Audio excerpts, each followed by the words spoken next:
Hai sahabat Kompas.com, kepastian nama calon kepala otorita IKN Nusantara akhirnya datang juga. Pilihan Presiden Jokowi jatuh pada pakar perencanaan infrastruktur dan transportasi, Bambang Susantono loh. Pria kelahiran 4 November 1963 ini ternyata merupakan lulusan Fakultas Teknik ITB dan Universitas California, Amerika Serikat. Ia berpengalaman dalam bidang infrastruktur dan pernah menjabat sebagai Wakil Menteri Perhubungan pada Kabinet Indonesia Bersatu Jilid 2. Selain itu, ia juga aktif menulis beberapa buku bertema infrastruktur dan juga transportasi.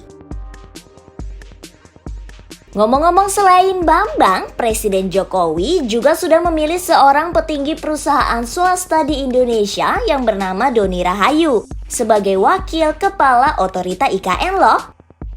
Keduanya dilantik sebagai Kepala dan Wakil Otorita IKN pada Kamis 10 Maret 2022. Lalu seperti apa ya tugas Kepala Otorita IKN Nusantara?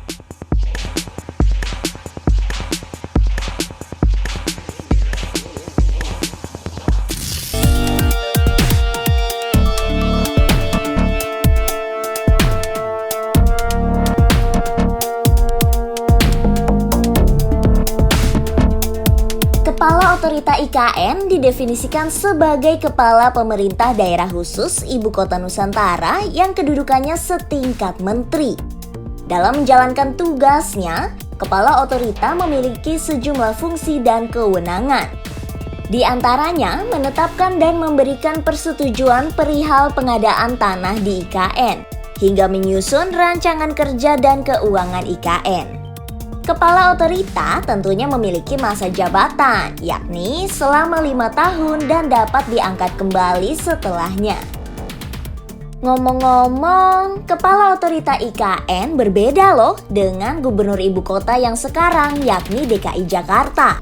Perbedaan yang paling nyata adalah penunjukan, pengangkatan, hingga pemberhentian Kepala Otorita IKN merupakan hak prerogatif Presiden.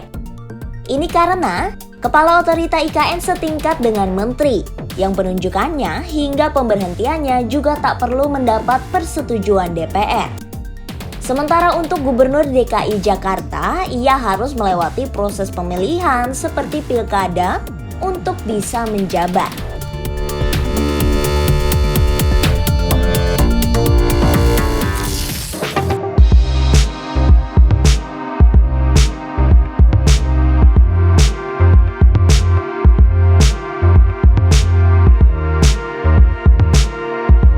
Selain Kepala Otorita, IKN Nusantara tentunya akan dikelola oleh struktur Otorita IKN.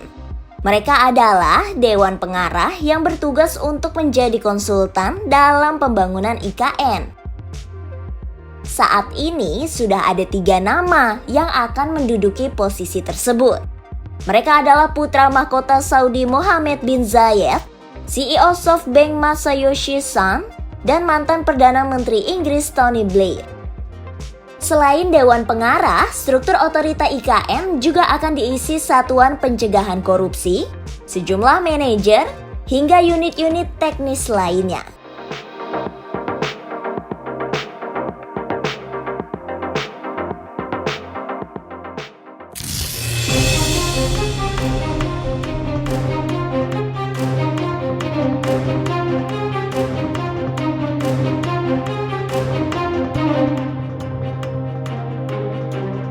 Menjadi seorang kepala otorita IKN tentunya bukan perkara mudah, sahabat Kompas.com. Menurut Ketua Ikatan Ahli Perencanaan Indonesia, Hendrikus Andi Simarmata, setidaknya ada 5 tugas pokok kepala otorita IKN. Yang pertama, ia harus mampu menyiapkan lingkungan siap bangun untuk kegiatan perekonomian di tengah perkotaan hijau. Kedua, Kepala Otorita IKN harus mampu menyiapkan kawasan pedesaan yang masyarakatnya berperan aktif dalam roda kehidupan IKN. Kemudian yang ketiga, ia harus mampu merestorasi hutan dan laut sebagai wadah tumbuhnya kota. Tugas keempat adalah menyiapkan tatanan pengelolaan kota yang inklusif dan menjawab tantangan disruptif. Dan tugas yang terakhir, Kepala Otorita IKN harus mampu memperhatikan standar pembangunan hijau, berketahanan, dan berkelanjutan.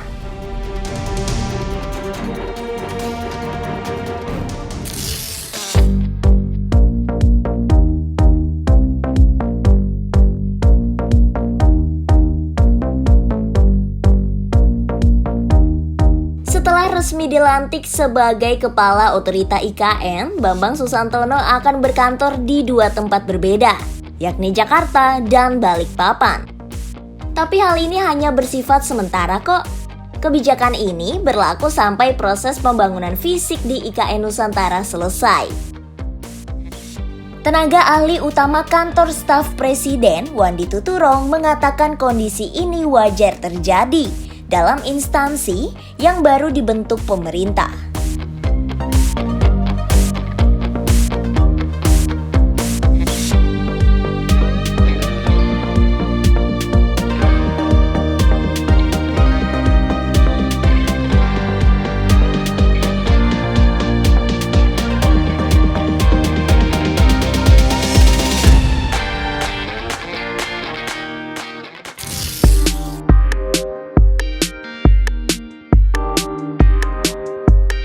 Nah, begitu ulasan terkait fungsi hingga tugas Kepala Otorita IKN sahabatkompas.com. Simak informasi menarik lainnya ya hanya di Oh Begitu Kompas.com. Jernih melihat dunia.